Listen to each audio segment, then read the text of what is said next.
What's happening, people? Welcome to You Have the Con. I wanted to do a video, or just kind of some commentary. This comes from the fabulous USC Trojans from that campus. I initially heard this story. This particular article that we're looking at right now is from New York Mag, whatever. It was just one of the top ones when I did the search. I initially heard this by way of Wild Smile, who did an article several weeks ago about this. And since that time, this story keeps coming back into my head because it's extremely troubling. And so I think I'm just going to kind of go over this a little bit more in depth, because I want us to really look at this, pull back from it, and look at the big picture. As you can see from the headline, this is a Title IX enforcement issue. This isn't about Title IX, but let me just give you a brief synopsis. Steven Crowder has a good video on what the whole Title IX thing is and how it's really coming to this point. A woman named Zoe Katz, her boyfriend was Matt Bormeister. They're both athletes. She's a tennis player. He had been a kicker. And they're a couple. And they were doing what couples do. They were goofing around, playing around. Somebody saw this, and their perception of it was, and granted, I guess it also said it was roughhousing, which, again, if you're in a relationship, you've been in a relationship, heck, most people know this from grade school. Hitting is good. You know, we're not talking about violence, but you know, when girls hit you and that kind of stuff, you know it's a good thing. It's not abuse, right? You know that from grade school.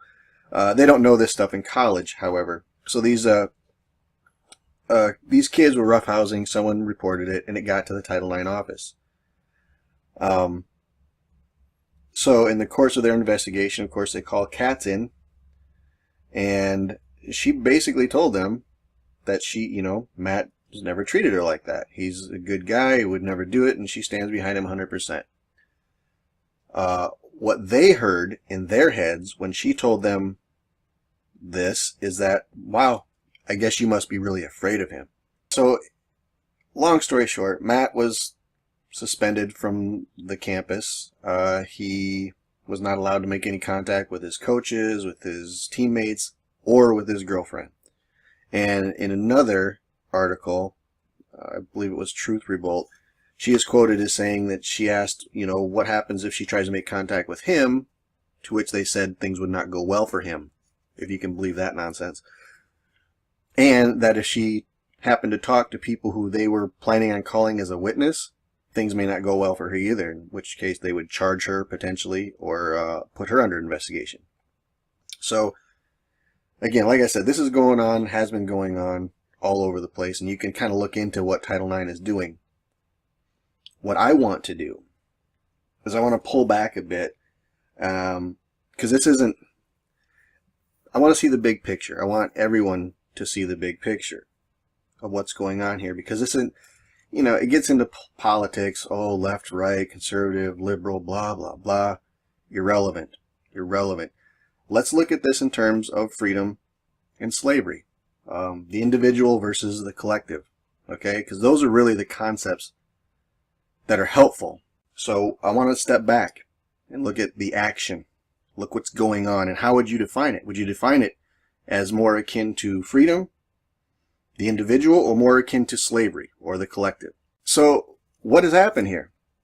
Well, what you have is this entity, this Title IX office, but what they did was essentially, they heard some news, hearsay.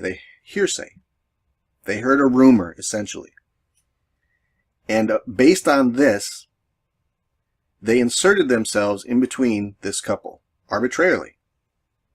Just inserted themselves. Of course, they didn't think it was arbitrary, but essentially, when she's saying, hey, that's not going on, I'm sure he's saying the same thing. No, I would never do that, right?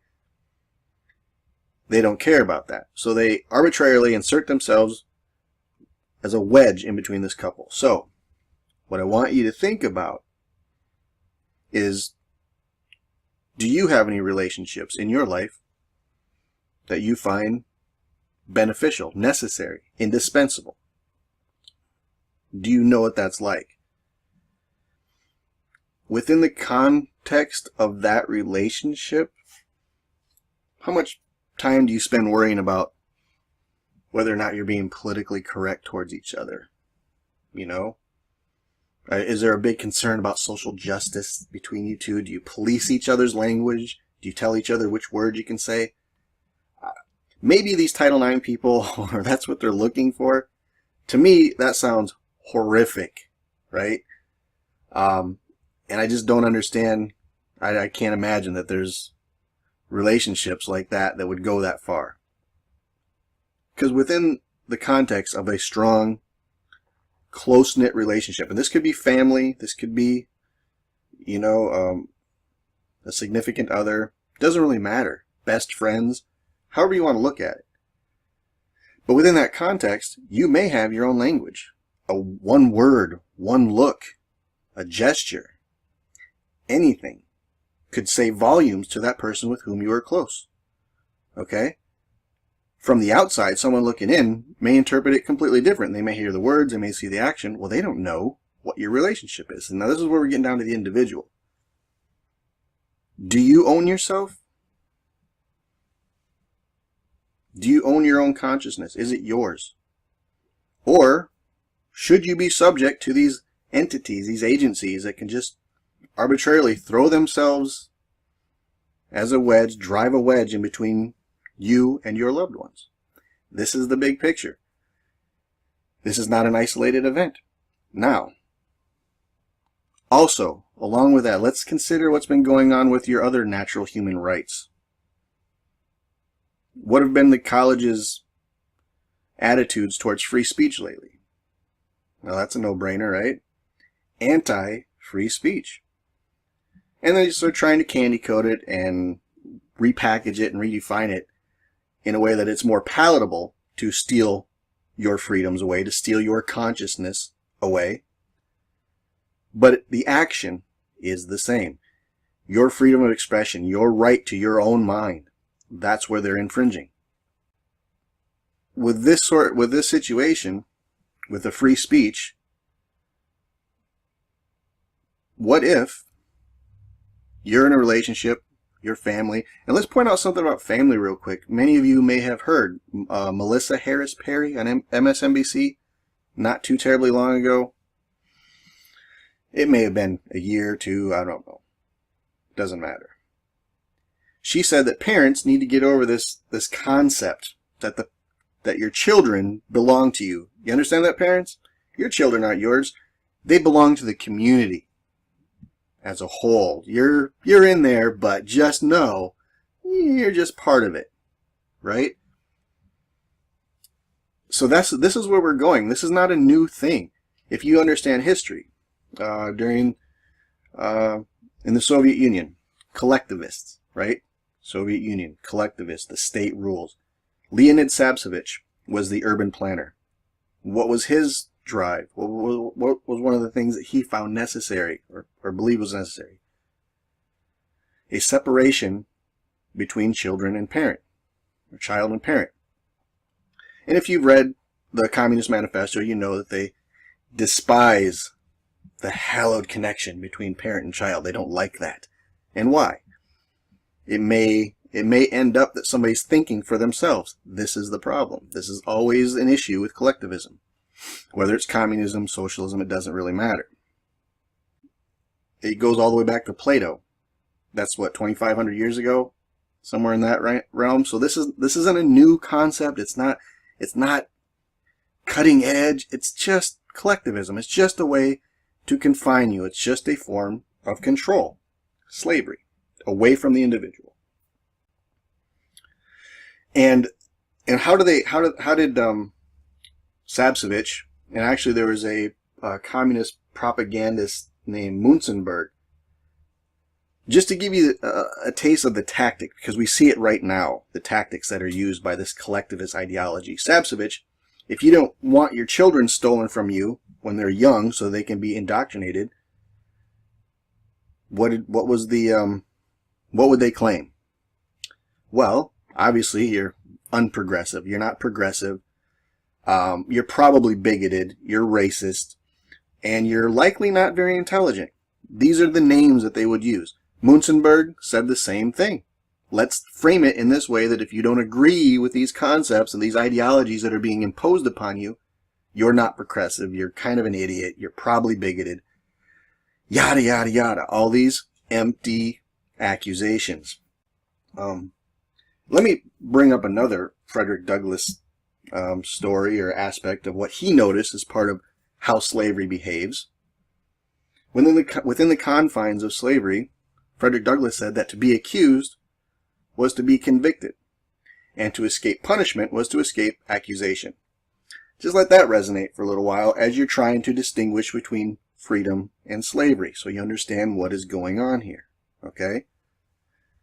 So this is how collectivism operates, and I just wanted people to notice this, to understand that this is not going to stop. We are on this, what seems to be this downward spiral away from the individual back towards collectivism.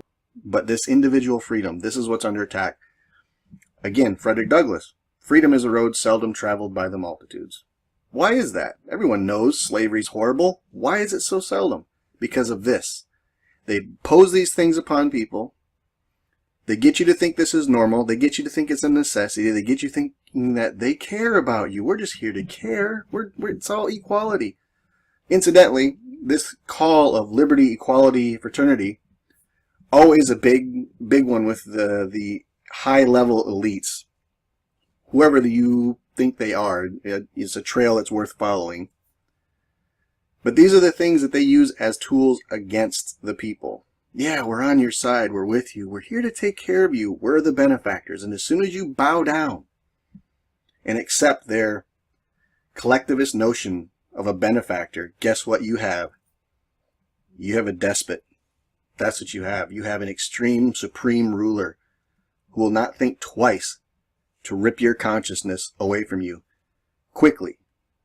Especially once you start giving up your right to expression, your right to protect yourself, your right to private property, these things that they are always, collectivism is always trying to attack. And let me make a point about private property.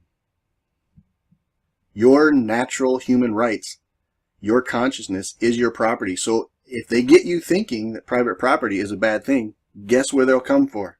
Guess what they'll be coming for soon? That's right. Your consciousness, your own rights. That's what they despise. How dare you presume to be a free individual? Anyway, people, I wanted to go into that a little bit more deeply because these types of things seem to be happening on a regular basis, and it's spooky and it's dangerous, and we have to start saying something about it. And so that being said, thank you for listening. Let me know what you think. And don't ever forget, you have the con.